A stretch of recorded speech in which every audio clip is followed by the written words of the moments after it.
আসসালামু আলাইকুম রহমতুল্লাহ। প্রিয় শিক্ষার্থী, আমি তোমাদের সাহাব স্যার। অনেকদিন পর একটা বিষয় নিয়ে আসলাম। আশা করি আল্লাহর রহমতে সবাই ভালো আছো। এখন নিয়মিতই বিভিন্ন ভিডিও তোমরা পাবা। তোমাদের বিভিন্ন সমস্যাগুলো থাকলে কমেন্টসে জানিয়ে দিও। তো সামনে যেহেতু যারা পরীক্ষার্থী 25 এসএসসির ব্যাচ আছো, তাদের জন্য আজকে রসায়নের একটি গুরুত্বপূর্ণ বিষয় নিয়ে আমরা কথা বলবো। এমনকি ইন্টারমিডিয়েট বা এইচএসসি যারা রসায়ন প্রথম পত্রে এই বিষয়টা পড়ছো, তাদের জন্য অনেকটা উপকার হবে। তো আজকে আমরা কথা বলবো পিএইচ জিনিসটা কি, পিএইচ স্কেলটাকে কেন 0 থেকে 14 মাঝে আমরা এটাকে ব্যবহার করি, বা এটার বেশি কেন নেই না বা কম কেন নেই না, এই বিষয়টা নিয়ে কথা বলবো। প্লাস এটার গুরুত্ব কি, আসলে পিএইচ জানাটা কেন প্রয়োজন, বা পিএইচ পরিমাপন কি কি পদ্ধতিতে করা যেতে পারে, এই বিষয়গুলো নিয়ে। তো চলো আজকে কথা বলি। তোমরা নিশ্চয় জানো যে পিএইচ এবং পিওএইচ এই দুটো বিষয় নিয়ে দুটো সূত্র আছে। একটা হচ্ছে log third bracket hydrogen ion, log third bracket hydroxyl ion, এই দুটো নিয়ে। এখন আমরা প্রথমত সংজ্ঞায় আসি, তারপর আমরা স্কেলে যাব। পিএইচ জিনিসটা কি? পিএইচ হচ্ছে কোনো জলীয় দ্রবণে হাইড্রোজেন আয়নের ঘনমাত্রা ঋণাত্মক লগারিদমের মান। আচ্ছা, সংজ্ঞাটা একটু জটিল প্রকৃতির। আমরা সূত্র থেকে আসি। পিএইচটাকে যদি ডিফাইন করি আমরা, তাহলে আমরা যেটা পাবো যে দ্রবণে কি হয়, হাইড্রোজেন আয়ন। দেখো দ্রবণের কথা বলছে, তার নিশ্চয়ই এখানে দ্রবণ মানে যেটাকে আমরা একটা যৌগকে দ্রবীভূত করতে পারবো একটা দ্রাবকের মধ্যে, সেখানে একটা উৎপন্ন যে দ্রবণ অর্থাৎ বিয়োজিত হয়ে যাওয়ার যে একটা ব্যাপারটা এখানে কাজ করবে। ওকে, তো এই হাইড্রোজেন আর এই যে থার্ড ব্র্যাকেটটা ব্যবহার করা হয়, এই থার্ড ব্র্যাকেটই মূলত ঘনমাত্রা নির্দেশ করে। থার্ড ব্র্যাকেট দ্বারা আমরা ঘনমাত্রাকে নির্দেশ করবো। তাহলে এই থার্ড ব্র্যাকেটের বিষয়টা কি কি কাজে লাগে? এটা মূলত ঘনমাত্রা বোঝায়, ঘনমাত্রা বা কনসেন্ট্রেট যেটাকে বলি আমরা। ওকে, এটা লগারিদম মানে লগ, আর ঋণাত্মক লগারিদম মানে নেগেটিভ মান। আচ্ছা, লগের নেগেটিভ মান এবং হাইড্রোজেন আয়নের যে ঘনমাত্রা ঋণাত্মক লগারিদমের মানকে পিএইচ বলা হয়। আচ্ছা, আবার পিওএইচটা কি? যে ওই কোনো জলীয় দ্রবণে কোনো একটা যৌগের হাইড্রক্সিল আয়নের যে ঋণাত্মক লগারিদমের মান। তার মানে এই দুটো হচ্ছে হাইড্রোজেন আয়ন এবং হাইড্রক্সিল আয়নের একটা লগারিদমের মানকে সংজ্ঞায়ন করে। আচ্ছা, এই দুটো সূত্র মোটামুটি আমরা জানি। তো এখন আমরা সংজ্ঞায় কি শিখলাম? কোনো জলীয় দ্রবণে হাইড্রোজেন আয়নের ঘনমাত্রা ঋণাত্মক লগারিদম যেটা, তার মানটা হচ্ছে পিএইচ। একই জায়গায় যদি হাইড্রক্সিল আয়ন হয় বা ওএইচ আয়ন হয়, সেক্ষেত্রে আমরা বলবো পিওএইচ। পিএইচ এবং পিওএইচ এই যে ব্যাপারটা, একটা হচ্ছে হাইড্রোজেন আয়ন, একটা হচ্ছে হাইড্রক্সিল আয়ন। এই ব্যাপারগুলো নিয়ে বিজ্ঞানী কোলরাশ এবং হেডউইলার, দুজন বিজ্ঞানী কোলরাশ ও হেডউইলার বিশুদ্ধ পানির পরিবাহিতা নিয়ে একটা পরীক্ষা চালান। বিশুদ্ধ পানি অতি কম মাত্রায় বিয়োজিত হয়, সামান্য বিয়োজিত হয়। তো পরিবাহিতা মানে কি, যে ওই দ্রবণের ভিতর দিয়ে কোনো আয়ন পাস করে কিনা, অতিক্রম করে কিনা, বা বিদ্যুৎ পরিবহন হয় কিনা, এটা দেখার জন্য। তো এটা দেখার পর ওনারা যেটা দেখলেন যে পানিকে আমরা যদি বিয়োজিত করি তাহলে জলীয় দ্রবণে, তাহলে H+ আয়ন আর OH আয়ন, এটা নর্মাল পানির বিয়োজনটা আমরা বুঝি।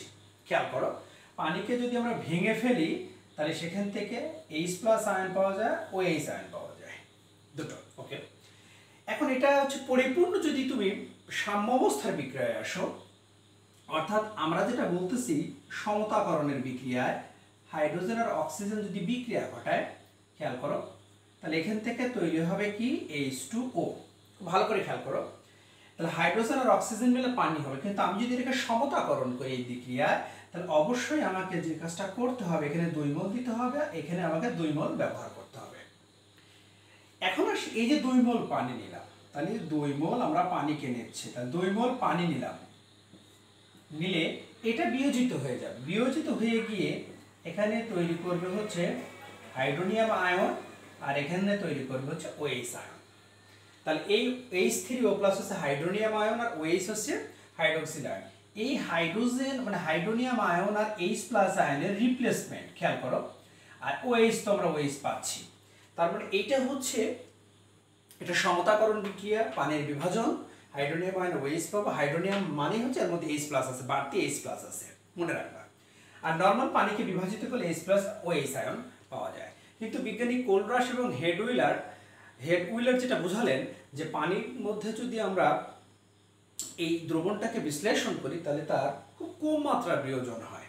এটা তো কম মাত্রার বিয়োজনের এই কথাটা ওনারা বললেন যে 25 ডিগ্রি সেলসিয়াস তাপমাত্রায়, 25 ডিগ্রি সেলসিয়াস তাপমাত্রায় এই কথাটা উনি বললেন।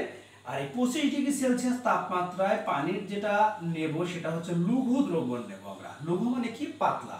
লঘু মানে কি? পাতলা। লঘু মানে কি? পাতলা। যদি মনে না থাকে একটা শব্দ মনে রাখবা যে লঘু পাপে গুরুদণ্ড, অর্থাৎ অল্প পরিমাণ পাপের কারণে বেশি পরিমাণ শাস্তি। ঠিক লঘু মানে কি? পাতলা। লঘু মানে কি? পাতলা বা কম। তাহলে কম পরিমাণ, কম ঘনমাত্রার যে দ্রবণ 25 ডিগ্রি সেলসিয়াস তাপমাত্রায় এই 1 মোল পানির যে আয়নের যে দ্রবণীয়তা সেটাই হচ্ছে আমরা পিএইচ দ্বারা নির্ধারণ করব কোনো একটা যৌগের মধ্যে।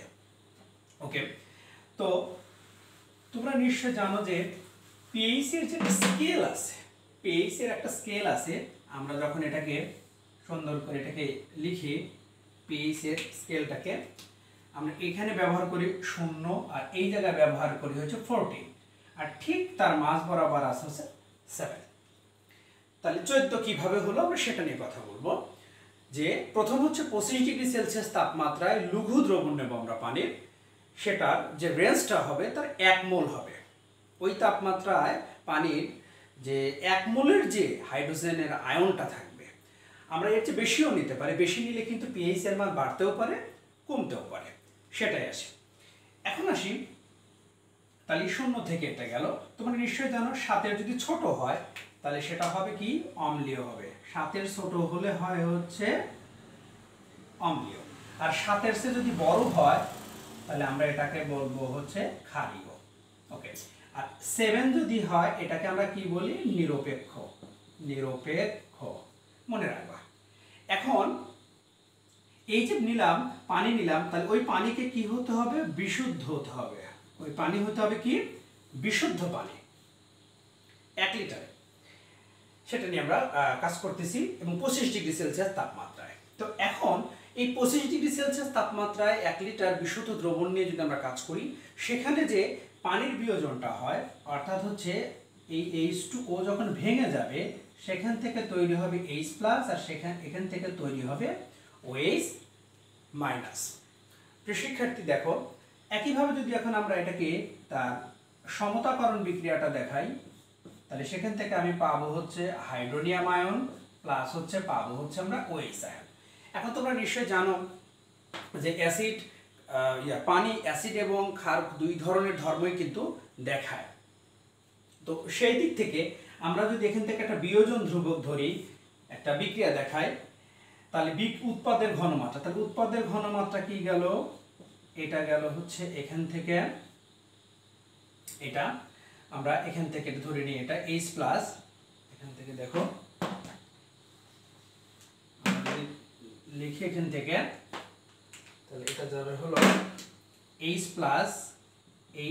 আয়নের ঘনমাত্রা, মানে উৎপাদের ঘনমাত্রা, এই পাশেরটা আমরা এটার উৎপাদ, ইনটু আমরা পাচ্ছি হচ্ছে OH- আয়নের ঘনমাত্রা, বিক্রিয়কে ছিল পানির ঘনমাত্রা।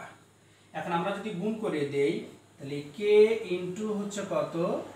পানির ঘনমাত্রা equal to H+ ion into হচ্ছে OH- আয়ন।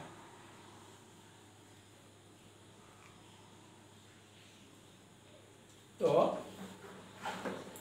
এখন যেটা দাঁড়াচ্ছে দেখো, তাহলে এই যে পানিরটা আমরা লিখলাম, তাহলে K ইনটু পানি, তাহলে এইটাকে আমরা বলতে পারি এটা কার? এটা হচ্ছে আয়নিক গুণফল, অর্থাৎ পানির আয়নিক গুণফল আমরা বলতেছি। আচ্ছা, তাহলে পানির আয়নিক গুণফল আমি কি পাচ্ছি? আমি পাচ্ছি H প্লাস আয়ন আর আমি পাচ্ছি হচ্ছে কত OH আয়ন।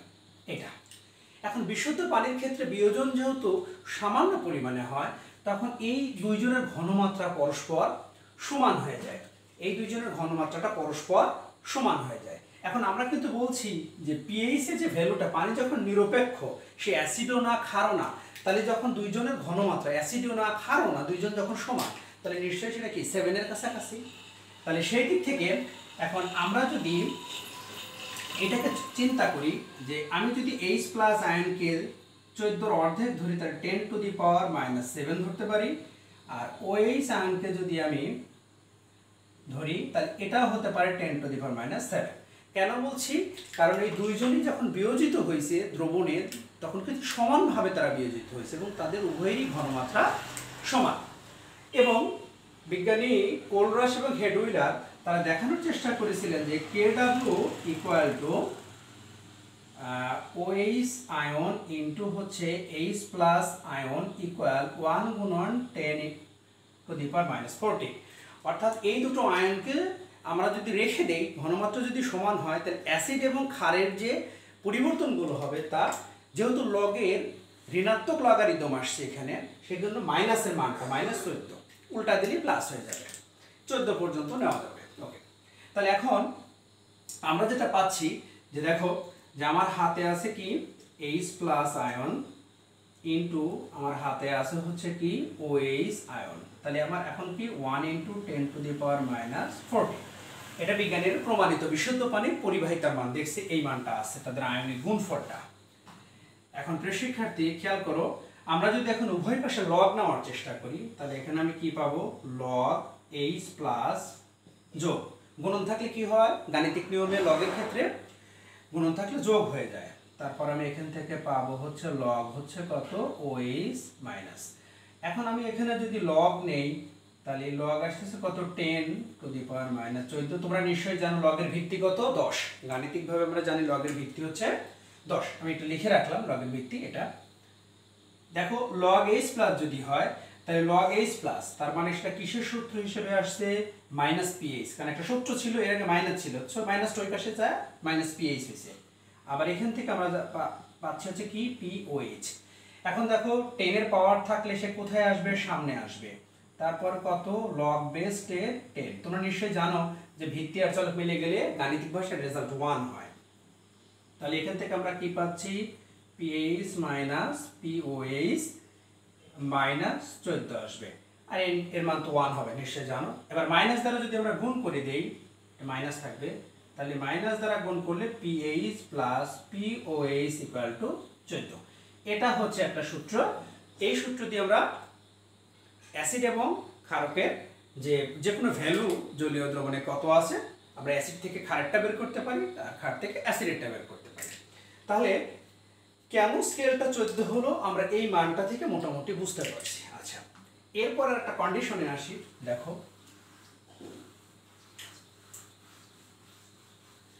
দেখো এখানে বলা হয়েছে যে লঘু দ্রবণ নিতে হবে, অর্থাৎ পাতলা দ্রবণ।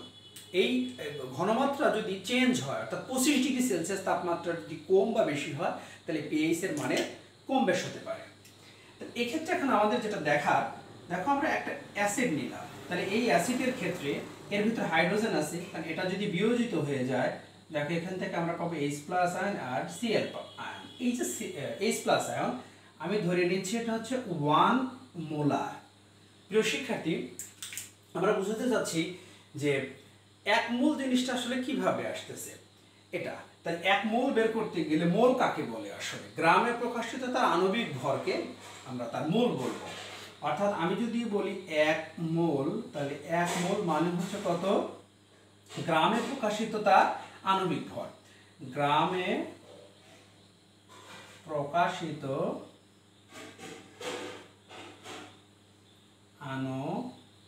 আণবিক ভর 1 মোল, বা পরমাণুর যদি বলে তাহলে কি বলে যে পারমাণবিক ভর বলবো, গ্রামে প্রকাশিত, এই আর কি। এটা এখন এটা বের করার যে সূত্রটা ছিল হচ্ছে n দ্বারা মোল, অর্থাৎ W ভাগ হচ্ছে তার বড় হাতের M।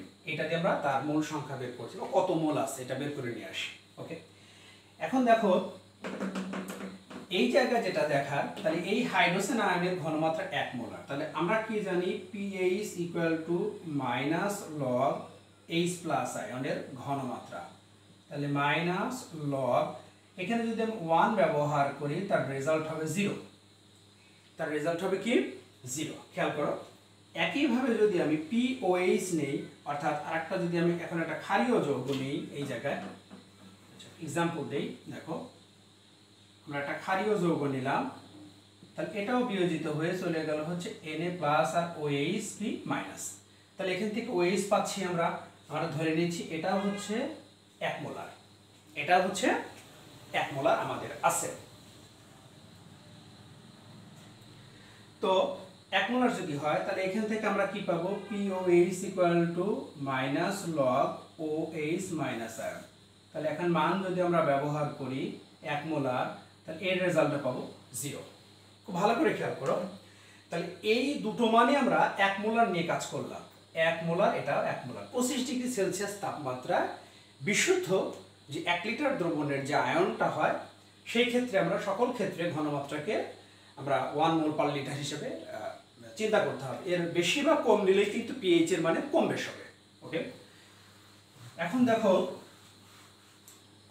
আমরা সূত্র কি জানলাম, যে PH plus POH equal to হচ্ছে কত, 14। আমরা আগে এটা লিখে আসছি।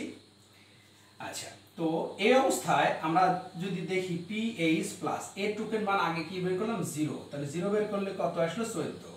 তার মানে PH ইকুয়াল টু কত, 14। আচ্ছা, একইভাবে যদি আমি লিখি PH plus POH equal to কত, 14।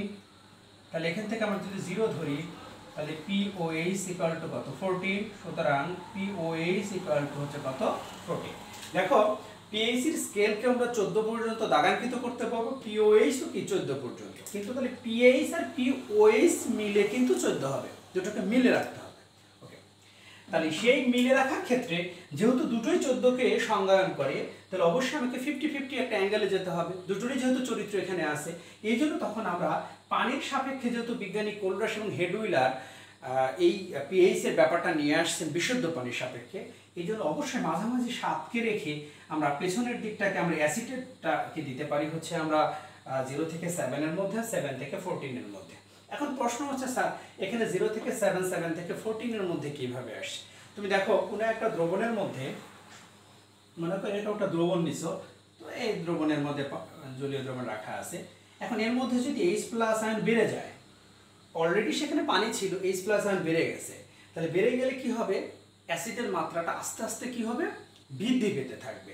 অ্যাসিডের মাত্রাটা বৃদ্ধি পেতে থাকবে, অর্থাৎ এখান থেকে যদি 10⁻⁷ হয়, তার সাথে যদি 10 গুণ আনা হয়, অর্থাৎ একটা করে H প্লাস আয়ন যাওয়া মানে কি তার 10 গুণ করে তার শক্তি মাত্রা বৃদ্ধি পায়, মনে রাখবা। তাহলে এই 10-এর পাওয়ার যদি 1 হয়, তাহলে এখান থেকে কত আসছে, 10⁻⁶। তোমরা নিশ্চয়ই জানো -7 এর চেয়ে -6 অনেক বড়। তো একইভাবে আমি যদি এই জায়গায় OH কে ঢুকাই, বাড়তিভাবে OH আয়নকে ঢুকিয়ে দেই, তাহলে আস্তে আস্তে কিন্তু কি হয়ে যাবে, OH এর মাত্রাটাও কিন্তু আস্তে আস্তে বাড়তে যাবে। তাহলে অর্থাৎ OH এর মাত্রাটা কিন্তু এখানে কিন্তু কি হবে, যে বেড়ে যাবে, H প্লাসটা কি হয়ে যাবে, কমে যাবে। তাহলে H প্লাস যদি কমে যায় আর OH যদি বেড়ে যায়, তাহলে সেই ক্ষেত্রে কি হয়ে যাবে, ক্ষারের মাত্রাটা আস্তে আস্তে বেড়ে যাবে। অর্থাৎ দ্রবণের মধ্যে যখন H প্লাস বাড়বে, তখন অ্যাসিডের মাত্রা বাড়বে, আর OH বাড়লে ক্ষারের মাত্রা বেড়ে যাবে। তো এই যে বাড়ার কম, এটা 10 গুণ করে বাড়ে। আচ্ছা, তো সেই দিক থেকে আমরা 7-এর নিচে যদি আসি, তাহলে অবশ্যই আমরা তাকে বলি হচ্ছে অ্যাসিডীয়, আর 7-এর উপরে গেলে বলি ক্ষারীয়, আর 0 থেকে 14 দুটো মিলে হলে এটা পিএইচ স্কেল। এখন এর মধ্যে যদি দ্রবণ লঘু না হয়ে যদি গাঢ় হয় বা 25 ডিগ্রি সেলসিয়াস তাপমাত্রা হয়, তাপমাত্রা পরিবর্তন হয়, তাহলে কিন্তু ঘনত্ব কম বেশ হতে পারে, বা পিএইচ এর মান 0-এর বড় বা 14-এর বড় বা ছোট হতে পারে, এরকম। তো এখন দেখো পিএইচ স্কেলের যে ব্যাপারটা, অর্থাৎ এই 7-এর মধ্যে আবার কত আছে, 3 আছে। তাহলে এর মাঝখানে যে অংশটা, এই 3 থেকে 7 এটাকে বলবো মৃদু, আর এই 0 থেকে 3 এটাকে বলবো হচ্ছে আমরা তীব্র। একইভাবে এর মাঝখানে কি 11 আছে, এর মাঝখানে এটাকে আমরা বলবো হচ্ছে মৃদু, আর 11 থেকে যেটা আছে আমরা সেটাকে বলবো তীব্র। এভাবে আমরা মৃদু অ্যাসিড আর তীব্র অ্যাসিডকে ক্লাসিফাই করতে পারি। আর এই পিএইচ স্কেল পরিমাপ করার জন্য তোমার 3টা নির্দেশক আছে। একটা হচ্ছে ইউনিভার্সাল নির্দেশক, ইউনিভার্সাল নির্দেশকগুলো কারা? একটা লিটমাস পেপার আছে, একটা কার্ড আছে, সেই তার গায়ের সাথে বিভিন্ন 0 থেকে 14 পর্যন্ত স্কেলের বর্ণের ক্লাসিফাই দেওয়া আছে। সেই বর্ণের ক্লাসিফাই দেখে তখন আমরা আইডেন্টিফাই করবো যে ওই যৌগের পিএইচ কত এবং ওই যৌগটা অ্যাসিড না ক্ষারীয়। এটা একটা। তারপরে আমরা 2 নম্বর পাচ্ছি হচ্ছে কি পিএইচ মিটার আছে আমাদের, পিএইচ মাপার। 3 নম্বর পাবো হচ্ছে লিটমাস পেপার, লিটমাস পেপার। তোমরা নিশ্চয়ই জানো যে 7 এর চেয়ে ছোট হলে পিএইচ এর মান সেটা কি হবে? লিটমাস পেপার যখন হবে সেটা হবে লাল। আর যদি 7 এর চেয়ে বড় হয় লিটমাস পেপার ওই পিএইচ এর মান, তাহলে সেটা দেখাবে হচ্ছে নীল কালার।